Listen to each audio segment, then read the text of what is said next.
Hello, my beautiful souls. Welcome sa ating tarot reading sessions. Keep in mind, general reading po ito. Maring mag-resonate, maring hindi. Kunin nyo na lang po kung para sa inyo and leave the rest. Maaring mag-shift na energies or magkabaliktad ang sitwasyon. Kaya kayo na pong bahala kung saan kayo nakalugar sa reading natin. Okay, let's see.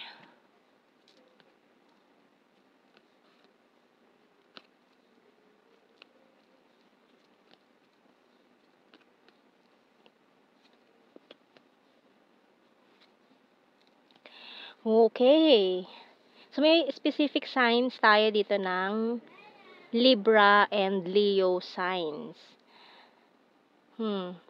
So, mukhang may mga tao ka ng tinalikuran ngayon. Yung mga tao na parang pinamumukha sa'yo na tinutulungan ka nila pero ang totoo naman ay hindi.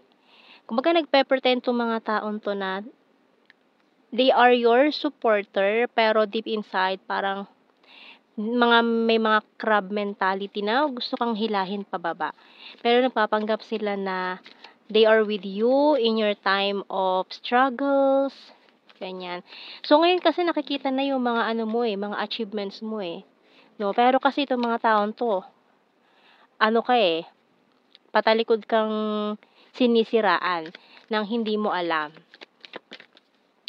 And maganda itong mga nangyayari sa'yo ngayon, a lot of happiness, pera na rin, and magandang future, ayan. So we have here peace, kasi mas pinili mo yung peace of mind. By Archangel Chamuel, peace comes from remembering that only love is real. Ayan, nakikita mo na yung mga tunay na kulay ng mga taong ito na nagpapanggap na parang they are with you sa struggles mo, pero nalaman mo na isa pala sa mga hidden agenda ng ilan sa kanila ay parang pinapakita nila na tinutulungan ka pero may mga ginagawa sila behind your back to sabotage things, yung mga plano mo. Ayan, so tingnan natin mga signs and symbol cards natin dito. Kasi maaaring natatakot tong mga taon to na maungusan mo sila, na malampasan mo itong mga nagawa na nila. Kaya they are afraid. Takot sila sa power mo Takot sila sa mga kaya mo pang gawin. Kaya nila nagawa yun. Okay, so tingnan natin. And at the same time, someone here is also maaring thinking of you, na maaring isa sa mga tinalikuran mo noon. So we have here the broom, crystal ball, pillow, healing crystals, traffic lights, and camera. So, this person is missing you. Tinitingnan niya yung mga pictures mo sa social media. Maring itong taon to nagsimula siya as hindi totoo. Maring ang intention niya sa'yo noon ay lokohin ka rin. Pagsamantalahan yung kabaitan mo. Ayan. Pero, after niya ma-realize yung mga maling ginawa niya, nagsisi siya And ngayon, this person is thinking of you, missing you. Hindi siya mapakali. Nagigilty siya sa mga nagawa niya noon. And ngayon, sincere itong apology na ibibigay niya sa'yo. So, kuha tayo ng mga messages natin dito. Maaaring galing dito sa taong ito na who's missing you ngayon. Na isa sa mga taong nakagawa sa'yo ng hindi maganda noon. Na maaaring nagsisisi na siya sa mga nagawa niyang kasalanan or kung ano man to nagawa niya sa'yo.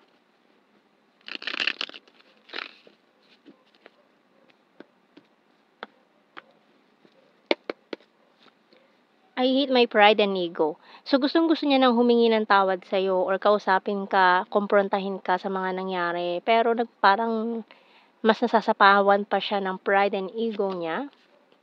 Pero kapag iniisip niya, yan, na-excite siya, naiisip niya yung mga panahon na baka pwede pa kayong bumalik sa dati, ganyan, na-excite siyang isipin yung mga ganong bagay.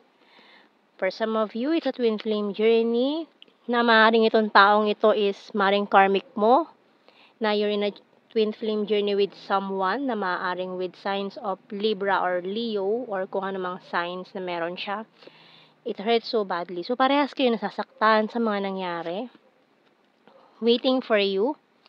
Husband, wife material. Feeling left out in the cold and can we start again? Bottom card, business is business. So, maaaring for some of you, may mga sumira sa tiwala mo sa inyong business, maaaring business partner mo, tapos niloko ka, itinakbo yung pera mo, puhunan, or kung ano man yung nagawa ng mga taong ito na maaaring nagpapanggap noon na mga katuwang mo, kaibigan mo. So, tingnan pa natin mga messages natin dito. Pa mga tinatago, mga hidden truths.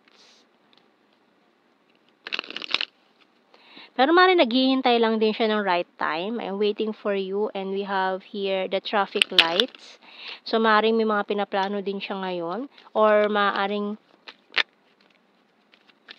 hinihil pa niya yung sitwasyon or kasi alam niya nasasaktan ka pa rin hanggang ngayon eh. Kasi masakit pa rin para sa yung mga nangyari. Alam niya, aware siya doon na baka hindi mo siya matanggap. I love you. I will wait for a sign from you. I hide behind material things. I regret lying to you. So, ay mga pinagsisisihan niya. Sometimes I stay awake thinking about you. Ito with the philo card natin, para nga nagkakaroon siya ng insomnia dito. Kasi nga guilty siya eh. Guilty siya sa mga nangyari. He came closer than anyone. Just being near you is intoxicating. I left you before you could leave me. And we will be together again. Pero ayan, haharap siya sa'yo, no? Very soon, makikipag-usap din to. Haharapin niya yung mga nagawa niya. Ayan.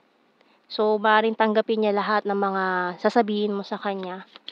So, tingnan natin sa initials natin dito.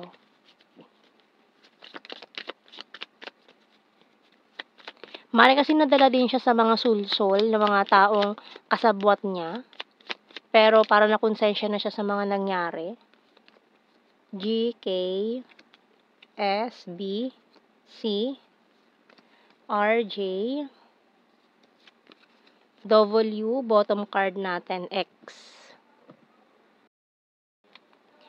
So, kuha tayo ng blue card natin. We have here prophecy, celebration, and regret. Ayan na. So, talagang ang laki ng pagsisisi niya sa nagawa niya sa'yo. Talagang nagigilty siya. Maring hindi naman talaga, maring labag naman talaga sa kalooban niya yung mga ginawa niya. Maaring nadala lang din siya dun sa mga taong yun na sumulusol sa kanya na gawin yun, na makipagsabwatan, ganun. So, tingnan natin general signs and messages. Pero parang sinasabi naman niya dito na gusto niya magbago para sa para sa ikabubuti ng lahat, ganyan. So, we have here number 10. Ayan, another 10. So, 10, 10, 10. Completion ng mga cycle, karmic cycles, or mga karmic lessons. Mukhang marami kayong natutunan dito sa mga nangyaring ito sa inyong buhay na naging, ayun na yung pagtatapos. So, doon na yun. Close na. Close book. Sarado na. No, new chapter na tayo, new beginning na tayo. Magbigay na lang tayo ng kapatawaran sa isa't isa sa mga nangyari. Ganyan. So, we have here number 6, birthmark, killer smile, December, February, ayan o, karmic relationship. So, maaaring ito ay karmic na pinagdaanan ninyo to heal, para matuto sa mga nangyari lessons in life. We have here trustworthy, ay mga nasirang trust. Talented. Flower form, Wands, fire sign. Aries, Leo, Sag. Green-minded, logical. Water sign, Cancer, Scorpio, Pisces. November, private person, Leo. Has a dirty sense of humor, vulnerable, flirtatious. July, long distance, future lover, national capital region, divine feminine, number 3, and air sign, Gemini, Libra, Aquarius, and last card, cold city. So, yan ang ating reading, my beautiful souls. Thank you for watching. Take care, and God bless. See you in our next reading, guys. Bye-bye.